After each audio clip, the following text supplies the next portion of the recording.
At 03:55 hours local time, 36 Ukrainian UJ-26 Beaver UAVs lifted off in rapid sequence from dispersed sites west of Zaporizhzhia and turned southeast toward occupied Melitopol. Their target was the Melitopol railway junction, the largest marshalling yard still operating in Russia's southern logistics corridor. Every fuel car, ammunition wagon, and equipment transport heading toward the Zaporizhzhia and Kherson front lines passed through this yard. At the moment of launch, 3 separate trains sat inside it, one loaded with diesel, one carrying artillery shells and mortar rounds, one holding armored vehicle components and repair parts. Together, they represented days of supply for an entire army group. Ukraine had been watching the yard for 6 weeks, tracking schedules, counting trains, and mapping the air defense positions that ringed it. But what the Ukrainian planners did not know was that after a series of strikes on bridges and depots along the land corridor to Crimea, Russia had quietly added a second Pantsir S-1 battery and repositioned an S-350 Vityaz system to cover the junction's eastern approach. The yard's defense was now denser than any Ukrainian drone formation had faced in the southern sector. The first threat was not missiles, it was the Nebo-M early warning radar covering the oblast from a position north of the city. The Nebo-M operates across multiple frequency bands, including VHF, which can detect low-flying targets and small radar cross-sections far earlier than conventional single-band systems. Its range and sensitivity meant the Beavers would be seen long before they reached the junction. But Nebo-M's weakness is the same one Ukraine has exploited across this war. It sees far, but it cannot shoot. Its tracking accuracy is not precise enough to generate a firing solution on its own. It must hand that data off to a fire control radar inside the integrated air defense network, and that handoff takes time. Seconds of coordination, seconds of data transfer, seconds where the target is known but not yet engaged. And those seconds were exactly what Ukraine was counting on. By 04:12 hours local time, the lead Beavers had dropped to 200 feet, hugging the flat agricultural terrain south of Zaporizhzhia. The pre-dawn air was heavy with moisture. A low fog bank sat across the Molochna River Valley, thick enough to compress visibility to a few hundred meters and turn the landscape into a gray, featureless sheet. For the Nebo-M operators, the formation was visible on their screens. Faint returns, flickering in and out of ground clutter, but real. Data flowed into the network. The S-350 Vityaz battery east of Melitopol received the tracking information, and its 50 N6A multifunction radar swung toward the approach corridor. In theory, the S-350 should have ended this mission before it started. The 50 N6A radar handles detection, tracking, target assignment, and missile guidance for the 9M96 interceptors. Against targets in clear sky at medium altitude, it is one of the most capable systems in the Russian arsenal. But the Beavers were not in clear sky. They were at 200 feet, inside a fog bank, over flat, wet farmland that bounced radar energy in every direction. At that altitude, the radar horizon became the attacker's ally. The beam from the 50 N6A hit the drones and the Earth simultaneously, and the return mixed with reflections from irrigation channels, metal-roofed farm buildings, power lines, and the wet ground itself. The signal was there, but it was buried in noise. The S-350 crew worked fast. They isolated the strongest returns and began building tracks. But the fog was doing something the Ukrainian planners had hoped for and could not have guaranteed. The high humidity was scattering and attenuating the radar signal at the frequencies the 50 N6A uses for fine tracking.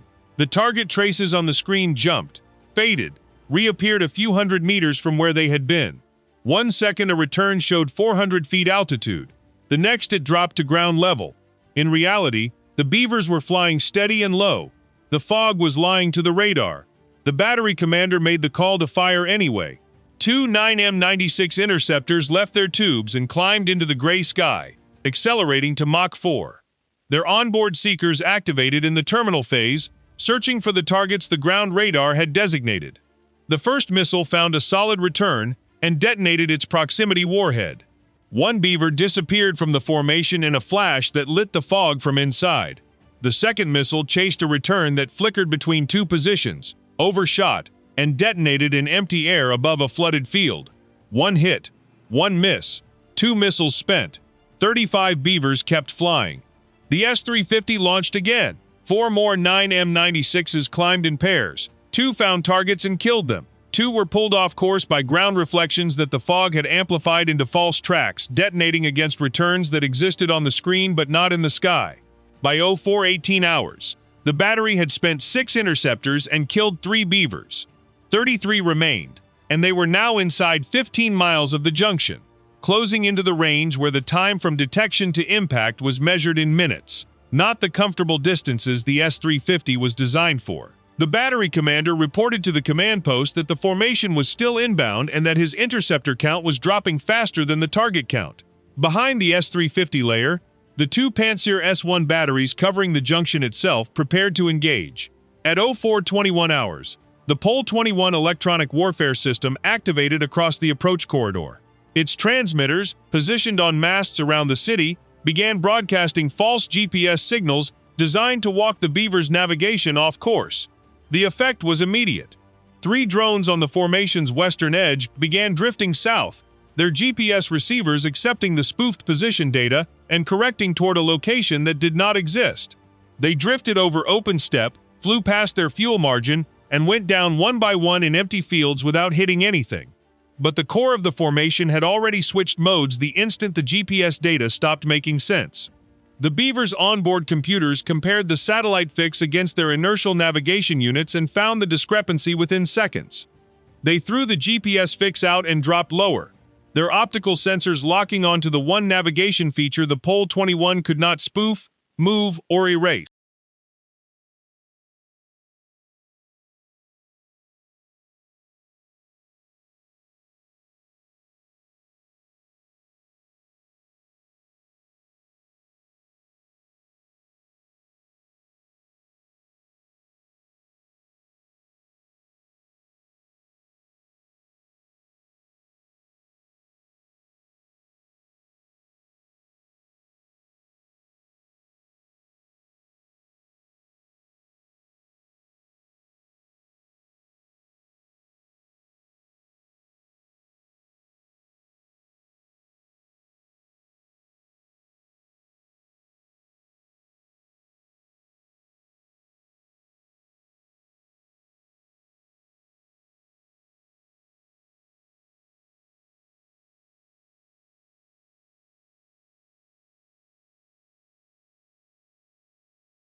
Pulling ahead of the formation and diving toward the junction's western throat, the switching area where the main line divided into the yard's parallel staging tracks.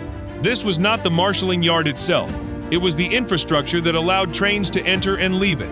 Signal gantries, electric switch motors, track junctions, and the interlocking relay building that controlled all of it. If the switches were destroyed, no train inside the yard could move onto the main line. The yard would become a cage. The Pantsir crews saw the split and faced the choice Ukraine had forced on them. 8 fast-moving targets heading for the switching area. 22 more behind them heading for the trains. The lead battery swung toward the closer, faster group, the immediate threat. 6 missiles launched in rapid succession. 3 Beavers were torn out of the sky. A 4th was hit by cannon fire as the battery switched to its twin 30mm guns at close range, shredding the drone's wing and sending it cartwheeling into the rail embankment short of the target. 4 of the 8 got through. At 04:28 hours local time, the first Beaver struck the interlocking relay building at the western throat of the yard. Its warhead detonated against the concrete wall, blasting through to the switching equipment inside. Relay cabinets, signal wiring, and the computer that controlled the electric switch motors were destroyed in a single blast.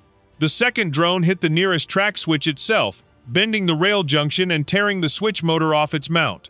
The third struck a signal gantry 200 meters further into the yard, collapsing it across two parallel tracks. The fourth hit the eastern throat, destroying the switching point where trains exited toward the Crimean corridor. In less than 40 seconds, both entrances to the Melitopol marshalling yard were blocked. The three trains sitting inside, fuel, ammunition, and equipment, were trapped. They could not move forward. They could not reverse out. They were sitting exactly where Ukraine needed them to sit. And 22 Beavers were still inbound.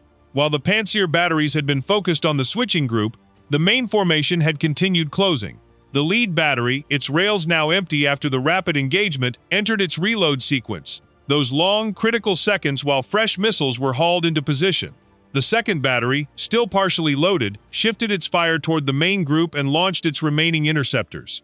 4 missiles flew, 2 killed, 2 missed against targets that had dropped below 100 feet in the final approach. The second battery switched to cannon fire.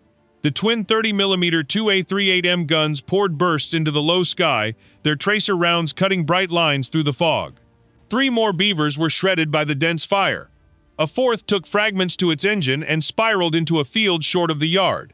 15 Beavers crossed the perimeter. The Russian crews had fought hard and fought well. They had shot down 21 of the 36 drones launched. But the 15 that remained were now inside the marshalling yard, below the Pantsir's depression limits, flying between parked rolling stock and over the rails at an altitude where cannon fire risked hitting the very trains the defense was meant to protect. At 04:31 hours local time, the first Beaver locked onto the diesel train sitting on track 3. Its sensors read the cylindrical shape of the tank cars, the locomotive at the head, the coupling points between cars. The operator flying through degraded video, the Russian jamming aboard the trains was pressing hard against the downlink, relied on the car count loaded into the mission plan. Car number 1, locomotive. Car number 4, the first fuel tank. The Beaver pitched down and drove into car number 4.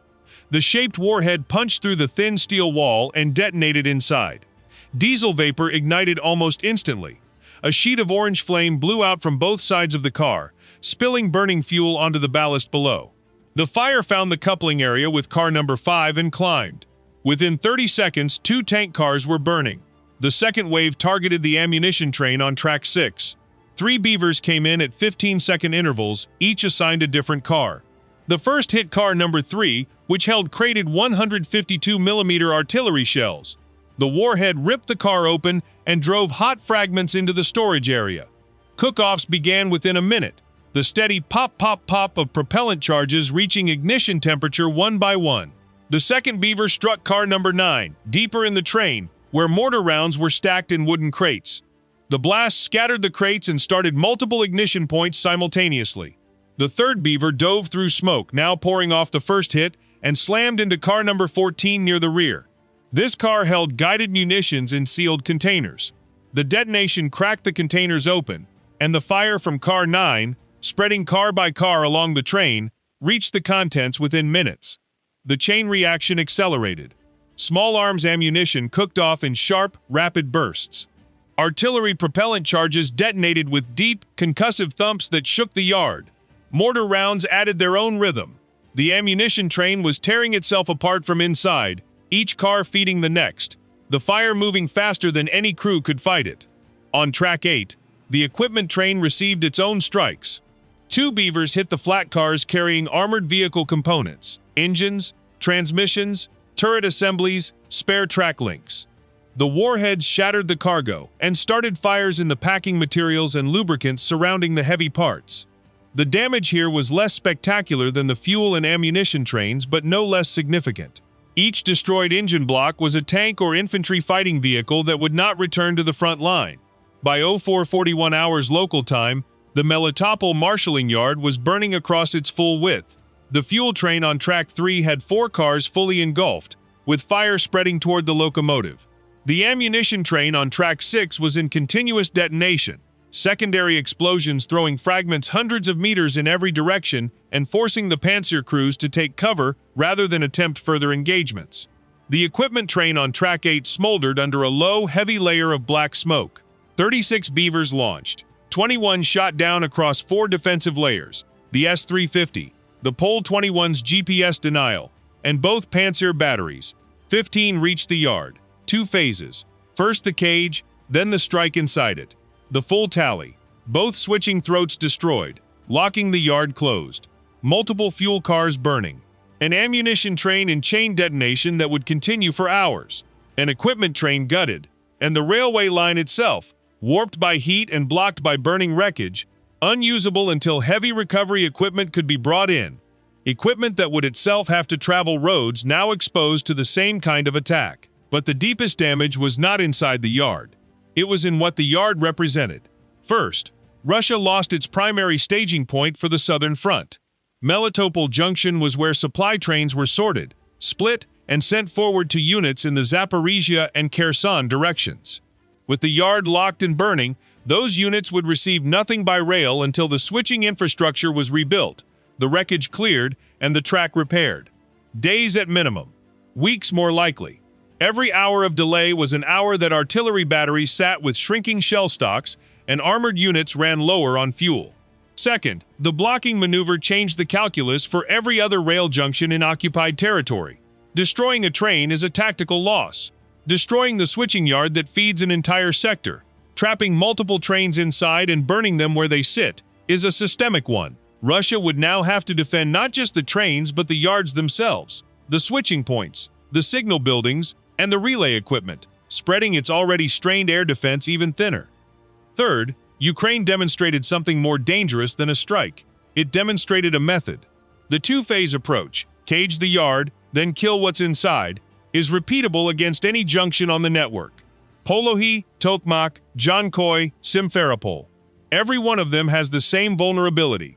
Destroy the switches, and everything parked inside becomes a stationary target in a locked box. Destruction is burning a train. Paralysis is burning 3 trains that cannot leave because the exits were destroyed first. And the message left burning in Melitopol was not about one morning's fire. It was about the entire logistics network that keeps Russian forces in the south alive. If the junctions are no longer safe, the trains are no longer safe. And if the trains are no longer safe, the front line runs on borrowed time. If you found this strike analysis useful, hit like, subscribe to the channel, and turn on notifications so you do not miss the next breakdown. And leave your answer below. Which junction do you think Ukraine should lock down next? Tokmak, which feeds the Zaporizhzhia line, or Dzhankoi, which controls everything entering Crimea? The answer says a lot about which front you think matters most. Goodbye.